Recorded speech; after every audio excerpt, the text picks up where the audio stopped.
Il est 9h passé de 30 minutes. Nous apercevons le convoi du Premier ministre Dr Choguel Kokala Maïga.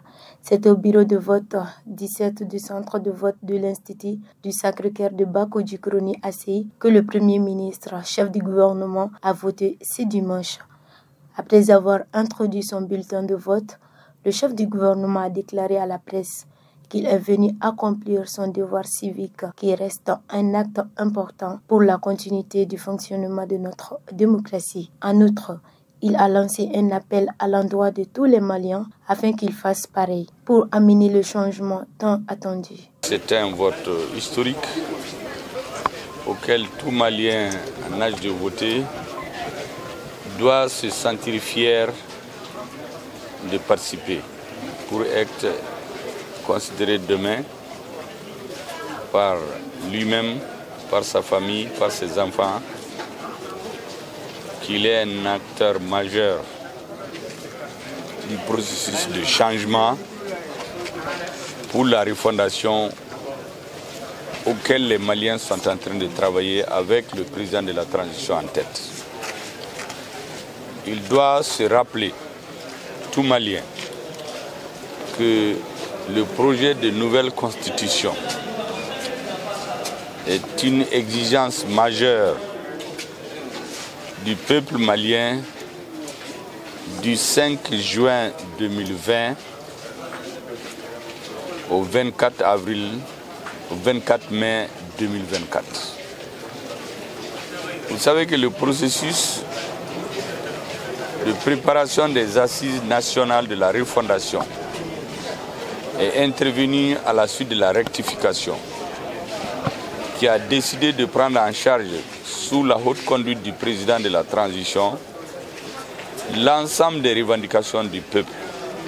Uns ont participé positivement, d'autres ont participé en donnant leur avis qui n'est pas conforme à celui des autres. Dans tous les cas, c'est le résultat d'un débat démocratique, d'une mobilisation générale de l'ensemble des populations, partout où elles se trouvaient, pour exiger des changements profonds à l'avenir, pour minimiser les risques de contestation des élections, donc d'instabilité du gouvernement.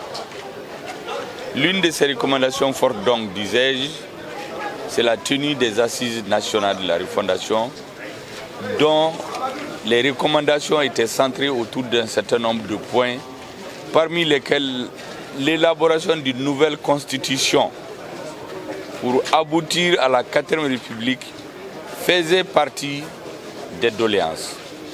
Le président de la transition a pris l'ensemble des revendications issues des assises, demandes du peuple, et a instruit au gouvernement de les mettre en œuvre de façon organisée, méthodique, dans le temps et dans l'espace.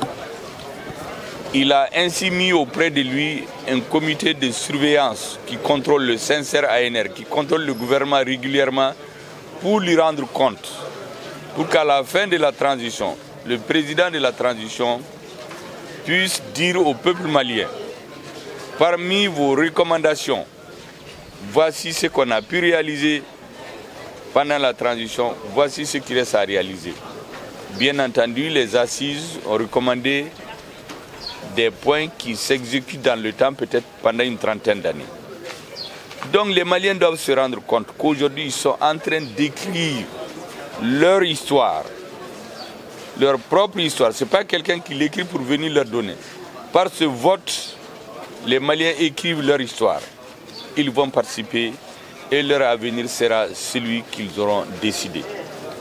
Ceux qui ne sont pas, pour une raison ou une autre, d'accord avec cette vision, ont eu la liberté de se réunir, de manifester, d'expliquer. Nous partons au vote, donc un vote démocratique. Ça, c'est une première dans l'histoire du Mali et nous devons tous en être fiers. Dans le même ordre d'idées, nous avons approché quelques citoyens après avoir voté. Voici leur réaction. Ce qui est sûr, tous les Maliens ont décidé de voter. Soit un oui, soit un non. Bon, en principe, cette constitution, je souhaiterais à tout un de voter le oui. Parce qu'à un premier temps, il faut que nous sortons d'un guêpier. Bon, donc maintenant, dire que dans la Constitution, la laïcité, ceci, cela, ça c'est un truc interne. Votons oui pour sortir de cette crise. Les positions sont très bonnes. Je crois que la journée a bien commencé. Nous sommes là pour accomplir notre devoir civique et je suis sûr que les autres viendront pour ça. Le seul appel qui va aujourd'hui, c'est d'appeler les Maliens à aller voter.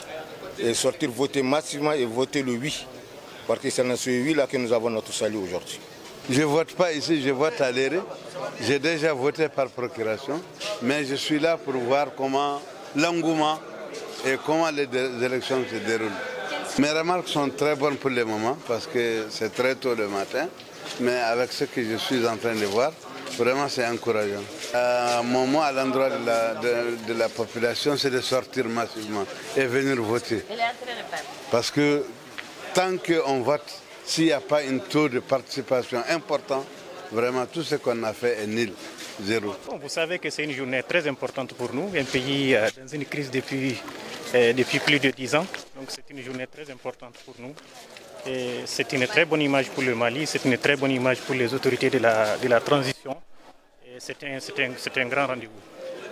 Malgré le fait que la population malienne n'est pas matinale les week-ends, l'ambiance est déjà au rendez-vous. Cela explique la détermination du peuple malien pour le changement tant attendu.